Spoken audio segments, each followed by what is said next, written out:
স্বামী মৃত্যুসজ্জায় শুয়ে কাপা গলায় স্ত্রীকে বলল, শোনো, একটা সত্যি কথা বলবো, আলমারিতে যে তোমার সোনার গয়না ছিল সেটা আমিই চুরি করেছিলাম। স্ত্রী চোখের জল মুছতে মুছতে বলল, কোনো সমস্যা নেই, তুমি তো আমার নিজের মানুষ। স্বামী একটু হেসে আবার বলল, আর শোনো, তোমার ভাই যে তোমাকে 1,00,000 টাকা জমা রেখেছিল সেটাও আমি খরচ করে ফেলেছি। স্ত্রী শান্ত গলায় বলল, টাকা পয়সা আসে যায়, তুমি তো আমার স্বামী। স্বামী এবার একটু সাহস নিয়ে বলল, তোমার কমিটির টাকাগুলোও আমি উড়িয়ে দিয়েছি। স্ত্রী হেসে বলল, তা নিয়ে কি হয়েছে, তুমি তো আমার ভরসা। স্বামী মুখে হালকা হাসি এনে বলল, আর পাশের বাড়ির বউকে যে গোপনে ফোন করতো সেটা আমি করতাম। এবার স্ত্রীর চোখ কপালে উঠে গেল, কিন্তু কিছু বলল না। স্বামী ভয়ে আবার বলল, আর তোমার ভাই যে নতুন স্মার্টফোনটা আনতে যাচ্ছিল সেটাও আমি বেচে দিয়েছি।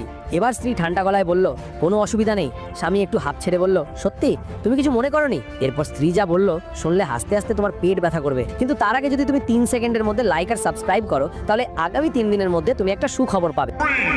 3, 2, 1. স্ত্রী মিষ্টি হেসে বলল, কোনো ব্যাপার না, তুমি যে মারা যাচ্ছ তোমাকে বিষ আমিই দিয়েছি।